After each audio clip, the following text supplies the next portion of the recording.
नमस्कार दोस्तों, मैं राजेश्वर जायसवाल हूँ। आप द नीति देख रहे हैं। द नीति में आपका स्वागत है। दोस्तों, सीएए लागू हो गया है। बहुत हंगामा हुआ था 4-5 साल पहले। सीएए अर्थात सिटीजनशिप अमेंडमेंट एक्ट अब वो कानून बन गया है, नागरिकता संशोधन अधिनियम। इस अधिनियम में क्या, इस कानून में क्या है, अब ये पास हो चुका है, संसद से पास हो चुका है और राष्ट्रपति ने भी इस पर दस्तखत कर दिए हैं। इस कानून में है कि पाकिस्तान, अफगानिस्तान और बांग्लादेश से जो गैर मुस्लिम समुदाय के कुछ लोग हैं जो उत्पीड़ित हैं, वो भारत आए थे 31 दिसंबर 2014 तक, उन्हें नागरिकता दी जाएगी। और इसमें गैर मुस्लिम कौन कौन हैं?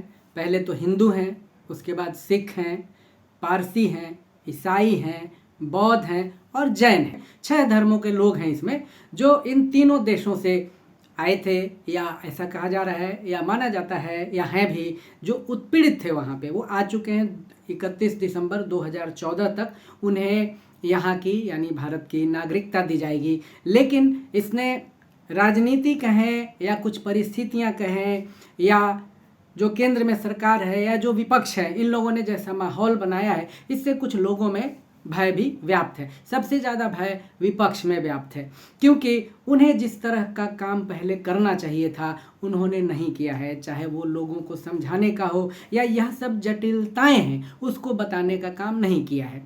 विपक्ष इसमें बुरी तरीके से घबराई हुई है और वह अपना राजनीति भी साध रही है। साधना भी चाहिए, चुनाव का समय है। लोग बता रहे हैं, विपक्षियों का कहना है कि कुछ लोग सुप्रीम कोर्ट भी गए इस कानून के खिलाफ में, उन्हें जाना भी चाहिए, उनका अधिकार है, कि यह गलत समय पर लागू किया गया है। क्योंकि अगर भारत सरकार लागू करना चाहती थी तो बहुत पहले करना चाहिए था, ऐन चुनाव के वक्त क्यों किया जा रहा है।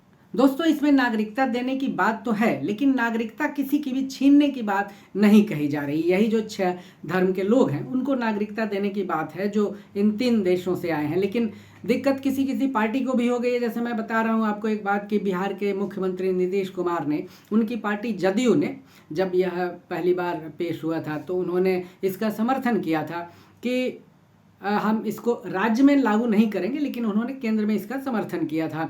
उनके एक उस समय पार्टनर हुआ करते थे और अपनी पार्टी में रखा था, जो आजकल बिहार में बहुत मुखर हैं, जिनका नाम प्रशांत किशोर है। उनकी इस बात पर लड़ाई भी हुई नीतीश कुमार से। उन्हें झटका लगा कि नीतीश कुमार ने ये कैसे कहा कि भाई आप केंद्र में समर्थन कर रहे हैं और बोल रहे हैं कि राज्य में लागू नहीं होगा। मैं इस बात को इसलिए कह रहा हूँ कि गाहे बगाहे इस बात को प्रशांत किशोर अपने वीडियोज में और इंटरव्यूज में बताते रहते हैं। तो नीतीश कुमार लंदन गए हुए थे, अचानक से आ गए हैं। दरअसल सीएए कानून में क्या है, अभी बहुत सारी बातें हो चुकी हैं, तो इसमें जो जटिल चीज़ें हैं उसको बताने की ज़रूरत नहीं है। इसमें वही है कि भाई एक पोर्टल भी गवर्नमेंट ने लॉन्च किया है कि जो लोग भी 2014 के पहले भारत आए हुए हैं इस पोर्टल पे भर सकते हैं, और बहुत सारे दस्तावेज देने की ज़रूरत नहीं है उनको। जो जो दस्तावेज हैं वो सब आसान है, वो दिया जा सकता है और उनके पास इतने दस्तावेज हैं कि वो दे सकते हैं। मतलब इसको जटिल नहीं बनाया गया है, क्योंकि चुनाव के समय में सरकार भी जटिलता पैदा नहीं कर सकती है, और अब यह लागू है।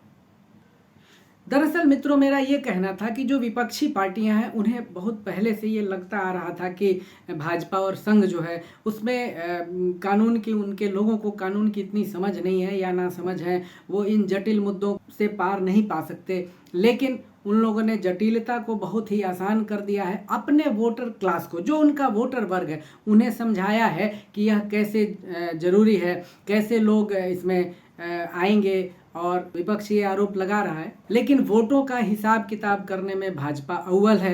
दरअसल इसमें सभी समुदायों को, मुस्लिम छोड़कर सभी समुदायों को रख लिया गया है कि भाई कोई किसी को दिक्कत नहीं है। ऐसे भी भाजपा का मानना होता है कि मुस्लिम उन्हें वोट नहीं दे रहे हैं, लेकिन मुस्लिमों का वोट भाजपा को भी मिलता है। नीतीश कुमार को भी मुसलमानों का वोट मिलता है। पासमानदा उन्हें जम के वोट करते रहे और पासमानदाओं पर उन्होंने बहुत काम किया है। पासमानदा नेता भी बनाए हैं उन्होंने, बहुत लोगों को राज्यसभा भेजा है, कुछ लोगों को टिकट भी देते रहते हैं। बहुत सारी सरकारों ने ये घोषणा की है, जैसे तमिलनाडु के जो मुख्यमंत्री एम.के. स्टालिन, उन्होंने बताया कि भाई मैं इस कानून को लागू नहीं करूंगा।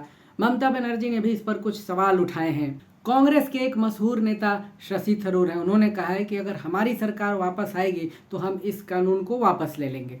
ऐसी भी बातें हो रही हैं। और केसी त्यागी ने कहा है, जो जदयू के प्रवक्ता हैं और बड़े नेता माने जाते हैं जनता दल यूनाइटेड के, तो नीतीश कुमार के बिहाफ पर उन्होंने कहा है कि इस कानून का हम समर्थन करते हैं, हमें इससे कोई दिक्कत नहीं।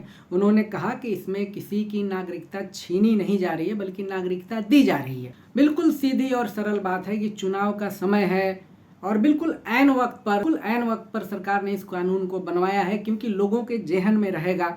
इसमें किसी को कोई नुकसान मेरे ख्याल से ज़्यादा होने जाने को नहीं है, बस ये चुनाव भर के लिए है। हाँ, लेकिन कुछ लोगों को नागरिकता मिल जाएगी। यह भी सही है कि बहुत लोग इन देशों में उत्पीड़न के शिकार हुए हैं, तो उनको राहत मिलेगी। और जो वर्तमान केंद्र की सरकार है उसमें थोड़ी सी दरअसल राजनीतिक जो कलाबाजियां हैं वो बहुत बेहतरीन तरीके से खेलती हैं, उसे उसका लाभ भी मिलेगा। इस पर उसने माहौल बनाना शुरू भी कर दिया है कि देश आज़ाद होने के बाद किन किन लोगों ने क्या क्या कहा था। अमित शाह ने भी गांधी जी को कोट किया है। बहुत सारे नेता जो आज़ादी के बाद के कुछ नेता हुए हैं, आज़ादी के बाद किन किन नेताओं ने क्या क्या कहा है इसके बारे में कि अगर सब कुछ ठीक रहा तो हम जो उत्पीड़ित लोग हैं उनको लेके आएंगे। सबका जिक्र आज किया जा रहा है और सरकार ऐसे ही करेगी। सरकार इसलिए करेगी कि सामने चुनाव है और चुनाव में एन केन प्रकारेण सभी लोग जीतने की इच्छा रखते हैं, तो यह भी सरकार कर रही है, तो कोई बुराई नहीं है। थोड़ा और पहले कर देती तो विपक्ष भी कुछ अपना दांव लगा सकती थी, लेकिन थोड़ा सा विपक्ष यहाँ पर हल्का हो गया है। तो दोस्तों, आप नीति देखते रहिए। इसके बाद इसमें और जो जटिलताएं हम उस पर बात करेंगे और जटिलताओं को सरल करके बताएंगे कि क्या है। इसमें से कुछ राज्यों को बाहर भी रखा गया है, कुछ स्पेशल प्रावधान है, उसकी भी हम बात करेंगे। तो आप नीति देखते रहिए, नीति का समर्थन करते रहिए, नीति को लाइक कीजिए, कमेंट कीजिए, शेयर कीजिए। धन्यवाद।